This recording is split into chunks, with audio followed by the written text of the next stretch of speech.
తరపున కుల వ్యతిరేక పోరాట సంఘం కేవీపీఎస్ పక్షాన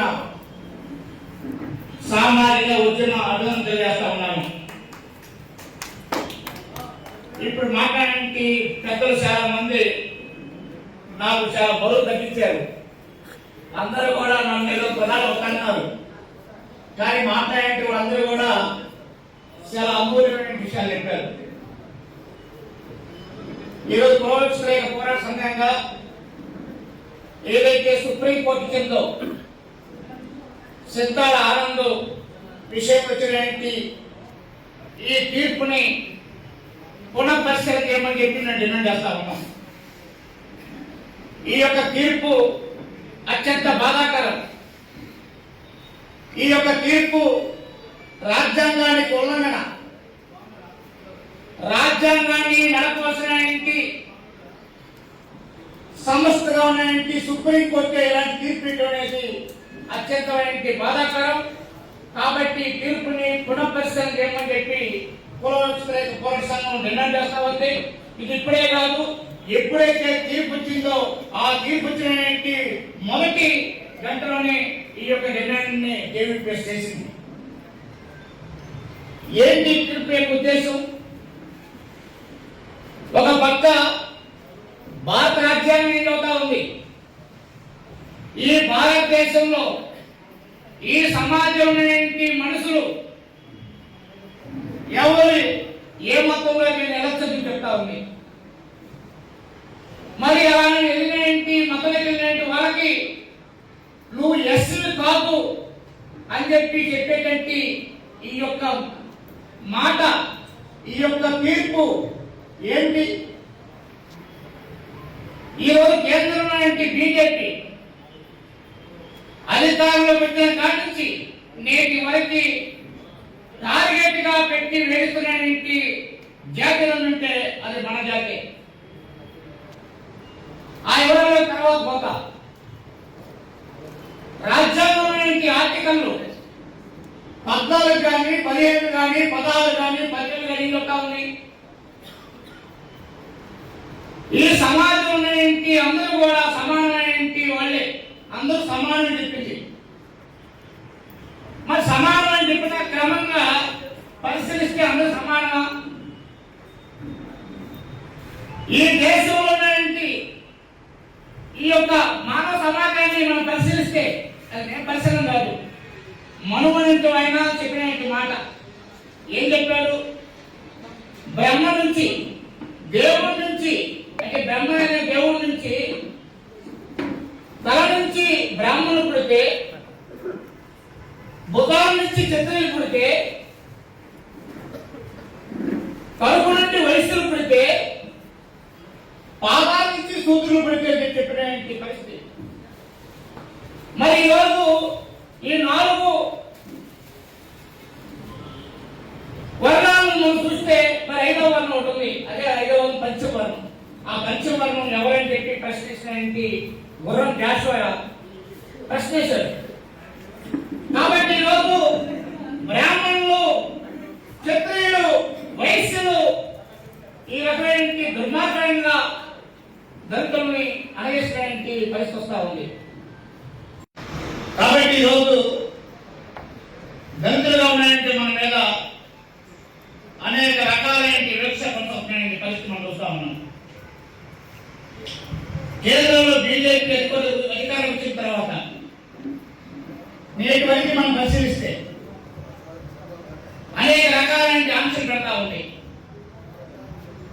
తినే తిండి మీద, కట్టుకునే బట్ట మీద, ఉండే నివాసం మీద అనేక రకాలైన ఆంక్షలు పెడతా ఉంది. ఈ ఆంక్షల్ని మనందరం ఐక్యంగా తిప్పుకోవడానికి ఉద్దేశిస్తూనే ఈరోజు అన్ని సంఘాలను కూడా పిలిచి ఇలాంటి సమస్యలు నిర్వహిస్తా ఉన్నాం. అంటే ఏదో ఒక బీజేపీ మతం కాబట్టి ఆ రకంగా ఉందనేది మన ఉద్దేశం కాదు. ఈరోజు సుప్రీంకోర్టు తీర్పును మనం పరిశీలిస్తే చింతాల ఆనందం అనే వ్యక్తి విజయనగరం జిల్లాలో మాదిగా కులానికి చెందిన వ్యక్తి. ఆయన ఒక పాత్రగా మారాడు, బైబిల్ నమ్ముకున్నాడు. విశ్వాసాన్ని ప్రదర్శిస్తా ఉన్నాడు. ఈరోజు రాజ్యాంగం చెప్పింది ఎవరైనా ఏ మతంలో ఉండొచ్చని చెప్పింది. కానీ ఈరోజు మతంలో ఉండాలా లేకపోతే అనే చర్చకి మనం అన్ని కలుస్తా ఉన్నాం. ఈ సమాజంలో ఒక గ్రామంలో చూస్తే ఆ గ్రామంలో ఉన్నటువంటి రచ్చబండ అరువులు ఉంటాయి. ఆ రచ్చబండ అరువుల మీద ఆ గ్రామంలో ఉన్నటువంటి అన్ని రకాల జంతువులు, అది కుక్క, మేక, పంది, ఏమైనా ఆ జంతువులు ఆ అరువు మీద కూర్చోగలిగి ఏకైతే ఏమిటి సహిస్తారు. కానీ మానవ బాధలో పోయి అరువు మీద కూర్చొని సహిస్తారా? దుర్మార్గమైన పద్ధతుల్లో దాడి చేసుకుంటే సందర్భాలు ఉన్నాయి. అదే కాదు, ఈరోజు మనం కష్టాలు చేసేటట్టు వాళ్ళవి ఈ కష్టానికి తగ్గ ప్రతిఫలం రావాలన్నా లేకపోతే కష్టాలు పోవాలన్నా మనం మానసికమైన తృప్తి కోసం దేవుడిని మొక్కుంటాం. అలాంటి దేవుడిని మొక్కునే క్రమంలో ఈ సమాజంలో ఏదైతే దేవాలయాలు ఉన్నాయో ఆ దేవాలయాలకు మనం రాణిస్తున్నారా? కాబట్టి ఆ దేవాలయాలకు మనం రాణించాం కాబట్టి మనకి గచ్చలు లేక మనం ఇంకా దేవుడికి సంబంధించడానికి వెళ్తాం. ఈరోజు మనం పరిశీలిస్తే గ్రామీణ ప్రాంతాల్లో స్థానికమైనటువంటి సంబంధించి దేవతలు కావచ్చు, అక్కడ ఉన్నటువంటి వాళ్ళకి సంబంధించిన విషయాల్లో మనం చూస్తా ఉన్నాం.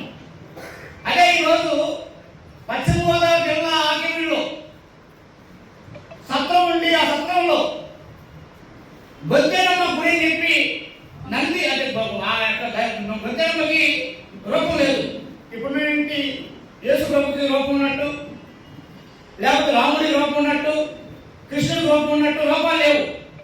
కానీ అక్కడ స్థానిక దేవతలు ఆ గ్రామాల్లో ఉన్నటువంటి ప్రజలు ఆ గ్రామంలో ఉన్నటువంటి రాళ్ళని రప్పల్ని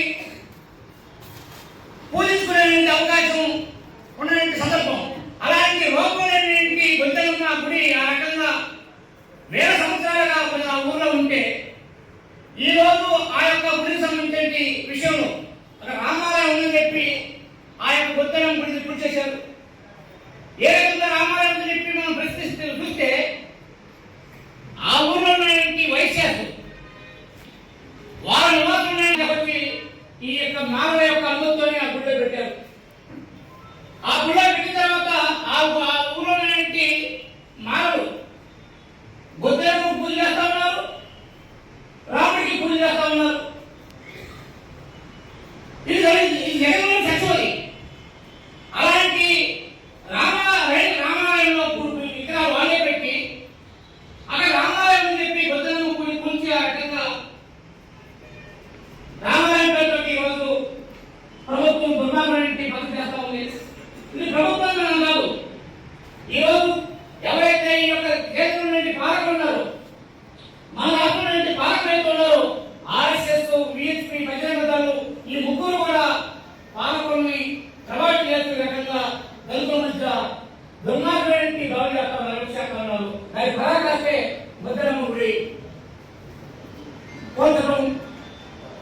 ఆ పేరుతోటి దళితులు ఏ రకంగా దుర్మార్గమైన పద్ధతుల్లో అంటే ఆ ఊళ్ళో మానవ కావచ్చు, బయటకు కావాలని ఆధార్ కార్డు చూపించాలి, లోపల కావాలని ఆధార్ కార్డు చూపించాలి. ఆ రకమైన దుర్మార్గంగా దళితులు ఆ రకంగా హింసిస్తున్న పరిస్థితి మనం చూసాం. మరి ఈరోజు చెంతాడ ఆనంద లేఖను ఒక మారిపోతున్నప్పుడు ప్రభు సేవలు జిల్లాలో పెట్రోల్ పాలలో ఒక గ్రామంలో స్థిరపడ్డాడు. స్థిరపడ్డ క్రమంలో ఆ ఊర్లో ఉన్నటువంటి గ్రామీణ ఆయన ఓ స్థలం ఆక్రమించుకున్నాడు. ఆ స్థలం ఆక్రమించుకున్న దాని పక్కన మన ఆనందం రాష్ట్ర అతను సేవలో ఉన్నటువంటి వ్యక్తి. ఆయన అక్కడ చర్చి కట్టడానికి చెప్పి పేరుతో ఉన్న క్రమంలో ఆక్రమించుకున్న స్థలంలోనే మొత్తం చెప్పి ఇద్దరు కలబడి ఆ రకంగా దాడి చేసి కొట్టారు ఆనంద్. ఆయన క్రమంలో పోలీస్ స్టేషన్ లో కేసు పెట్టి ఎఫ్ఐఆర్ బుక్ అయింది. ఆనంద్ ఎస్సీ కాబట్టి ఎక్స్ట్రా కేసు బుక్ అయింది. రెడ్డి కాబట్టి రెడ్డి ఆ రకంగా కేసు నమోదైన తర్వాత ఇది చివరికి సుప్రీం కోర్టు దాకా పోయి ఈ దుర్మార్గమైన తీర్పు వచ్చింది. మనం అవుతా ఉన్నాం. భారత రాజ్యాంగం చెప్పిన ప్రకారంగా ఎవరైనా ఏ మధ్యలో పౌరు చెప్పిన తర్వాత కులాన్ని ఎందుకు మనం ఈరోజు ఒక రెడ్డి మన పాస్టర్ చెప్పారు, మన వ్యవసాయంలో చెప్పారు, ఒక రెడ్డి క్రైస్తవ మతంలోకి వెళ్తే ఆయన రెడ్డిగా ఉంటాడు, ఒక కమ్మ క్రైస్తవ మతంలోకి వెళ్తే ఆయన రెడ్డిగా, కానీ ఒక మానవాదిగా క్రైస్తవ మతంలోకి వచ్చి ఆయన మానవాది కాకుండా పోతాయి మనం ప్రశ్నించాల్సిన అవసరం ఉంది. ఆ క్రమంలో మనం చూస్తే ఇక్కడ ఏదైతే ఉందో నేను ప్రశ్నిస్తే నేను చెప్పిన సుప్రీంకోర్టు చెప్పిందంటే 1950లో రాష్ట్రపతి ఉత్తర్వు ఇచ్చాడు. ఏమైనా ఉత్తర్వు హిందువులు క్రైస్తవుగా మారితే మారతని చెప్పాడు. అట్లా బౌద్ధులు క్రైస్తవుగా మారతని చెప్పారు. కానీ క్రైస్తవులు ముస్లిమ్స్ మాత్రం మారితే మాత్రం వాళ్ళకి హోదా ఉన్నది చెప్పి ఆ రకంగా రాష్ట్రపతి ఉత్తర్వులు 1950లో ఇవ్వడం అనేది ఇందులో దాని ప్రకారం వెళ్తా ఉన్నారు. అందుకోసం ఈ ఉత్తర్వులు మార్చడం కోసం రాజ్యాంగ సవరణ చేయమని చెప్పి మనం డిమాండ్ చేస్తా ఉన్నాం. దానికోసం రాజ్యాంగ సవరణ చేసే రకంగా దళిత క్రైస్తవులు ఎస్సీ జాబితాలో చెప్పమని చెప్పి మనం డిమాండ్ చేస్తా ఉన్నాం. దీనికోసం అనేక మంది అడుగుతా ఉన్నారు. కానీ ఎంత బాధాకరం అంటే మన భారతదేశంలో పార్టీలు మారుతా ఉన్నాయి, ఎక్కువ మారుతా ఉన్నారు, కానీ విధానాలు మాత్రం మారుతున్నా. కాబట్టి దళితుల్ని ఎస్సీ జాబితాలో చేర్చమని చెప్పి అనేక సంవత్సరాలుగా అడుగుతా ఉంటే పాలకులు ఓట్ చేసుకున్నారు తప్ప దీని మీద ఏమో స్పష్టత లేదు. అందుకోసంగా మనం తెలియజేస్తూ రాష్ట్ర వ్యాప్తంగా దళిత క్రైస్తవుల్ని ఎస్సీ జాబితాలో చేర్చమని చెప్పి మనం డిమాండ్ చేస్తా ఉన్నాం. దానికోసంగా రాజ్యాంగ సవరణ చేయమని చెప్పి మనం కోరుతా ఉన్నాం. ఇది న్యాయం చెప్పి అందుకోసం దీనికోసం అన్ని దళిత సంఘాలని ప్రజా సంఘాలని కలుపుకొని ఇలాంటి కార్యక్రమాలు పెడతా ఉన్నాం. రెండోది రోజు బీజేపీ అధికారంలోకి వచ్చిన తర్వాత మనం చూస్తే ఒక రకంగా మనం అనుకుంటాం బీజేపీకి భారతదేశం నుండి ప్రజల మీద ఎంత ప్రేమ ఉందో, ప్రేమ ఉంది కాబట్టే మొట్టమొదటిసారిగా అబ్దుల్ కలాంని రాష్ట్రపతి చేసేది చెప్పి చాలా గుర్తుపడ్డారు. తర్వాత రామ్నాథ్ కోవింద్ దళితుల్ని రాష్ట్రపతిని పెట్టని చెప్పి ముచ్చిపడ్డారు. ఇప్పుడు ఒక గిరిజన మహిళ మురుగుని రాష్ట్రపతిని పెట్టని చెప్పి ముచ్చిపడ్డారు. ఆ ముచ్చిపడ్డ వాళ్ళు కూడా మన నాయకులు మల్లాకృష్ణ కూడా. కాబట్టి బీజేపీ ముగ్గురిని పెట్టినప్పుడు కూడా ఆ పెట్టేంటి కాలం మనం పరిశీలిస్తే ఎప్పుడైతే అబ్దుల్ కలాం ముస్లిం మైనారిటీ చెప్పి ప్రచారం పెట్టి శాస్త్రవేత్త పెట్టి ఆ రకంగా రాష్ట్రపతి చేసిందో ఈ దేశంలో నుంచి ముస్లిం మైనారిటీ మీద ఓటుకు వచ్చిన దుర్మార్గమైన పరిస్థితి మనం చూసాం. అంటే ముస్లిం మైనారిటీని ఏ రకంగా ఓటుకు వచ్చి ఆ రకంగా చేసేవారో చూసాం. తర్వాత ఆ ముస్లిం మైనారిటీ మొత్తం ఓటు పెంచడం కోసం సరళని చెప్పి ఆ రకంగా ఈరోజు మనం చూసాం. ఈరోజు ఎంత ఈరోజు పరిస్థితి ఎంత బాధాకరం అంటే 5 రాష్ట్రాల ఎన్నికల్లో బెంగాల్లో బీజేపీ అధికారంలోకి వచ్చింది. కారణం అక్కడ ఎస్ఐఆర్ అని చదివిపెట్టి ఉన్నటువంటి ఓట్లు మొత్తం తొలగించినటువంటి పరిస్థితి వల్లే ఈరోజు బెంగాల్లో మమతా బెనర్జీ ఓడిపోయి బీజేపీ అధికారంలోకి వచ్చింది. తమిళనాడులో కూడా పేరుకే టీవీకే పార్టీ విజయమైనప్పుడు కూడా కానీ అంతర్గతంగా ఉంది బీజేపీ బహిర్గతంగా లేదే కానీ విజయ్ ఒక దళితులు చెప్పి ఒక క్రిస్టియన్ చెప్పి అతన్ని పోషించు నిలబెట్టి ఎనకుండా అన్ని రకాలుగా చేసినటువంటి పరిస్థితులు టీవీకే తమిళనాడులో బీజేపీ సంబంధించి. కాబట్టి బీజేపీ ఏ రకంగా తన యొక్క రాష్ట్రం కోసం ఏ రకమైన దుర్మార్గమైన పద్ధతిగా ఊహించుదాం చూశాం. రెండోది రామ్నాథ్ కోవింద్ని రాష్ట్రపతి చేసి చెప్పారు. 2016-18 మనం పరిణామం చూస్తే ఏదైతే దళితులు అంతకుముందు పౌరత్వ చట్టం పౌరులకు సమానం ఎప్పుడు దళితులకి సరైన న్యాయం జరగలేదు కాబట్టి దళితుల మీద జరిగిన దుర్మార్గమైన ఘటనలు హత్యలు అత్యాచారాలు మనం పరిశీలిస్తే ప్రకాశం జిల్లా కారంచేరులో నాలుగు మోసుకు వచ్చారు. గుంటూరులో చుండూరులో మానవ మోసుకు వచ్చారు. ఇక కర్నూలు జిల్లాలో పదికొప్పం. ఈ రకంగా ఆంధ్రప్రదేశ్ లో అనేక ప్రాంతాలతో పాటుగా ఉత్తరప్రదేశ్, బీహార్ లాంటి రాజస్థాన్ లాంటి రాష్ట్రాల్లో కూడా దళితులపై దుర్మార్గమైన దాడులు జరిగితే కాబట్టి మనకు ప్రత్యేక చట్టం కావాలని చెప్పి పెద్ద ఎత్తున పోరాటం చేసాం. 89లో ఈపీసీ గవర్నమెంట్ ఉన్న టైంలో కమ్యూనిస్టు ఈపీసీ యొక్క ప్రోత్సాహంతో ఈ దేశంలో ఎస్సీ ఎస్టీ అత్యాచార చట్టం జరుగుతుంది. ఏదైతే రామ్నాథ్ కోవింద్ అని రాష్ట్రపతి చేశామని చెప్పి సంబరాలు చేసుకుని చెప్పారో ఆ యొక్క రామ్నాథ్ కోవింద్ ఏదైతే రాష్ట్రపతి చేసినటువంటి మరుక్షణమే దళితులకి గుండెకాయగా ఆయుధంగా ఉన్నటువంటి చట్టం ఏదంటే ఎస్సీ ఎస్టీ అత్యాచార నిరోధ చట్టం ఏంటనే చట్టాన్ని నీరుగారుతూ సుప్రీంకోర్టు తీర్పు చేసింది. మరి దుర్మార్గం కాదా? ఒక పక్క దళితులను రామ్నాథ్ కోవింద్ రాష్ట్రపతి చెప్పిన క్రమంలో చట్టానికే విసుగు పెట్టే పరిస్థితి.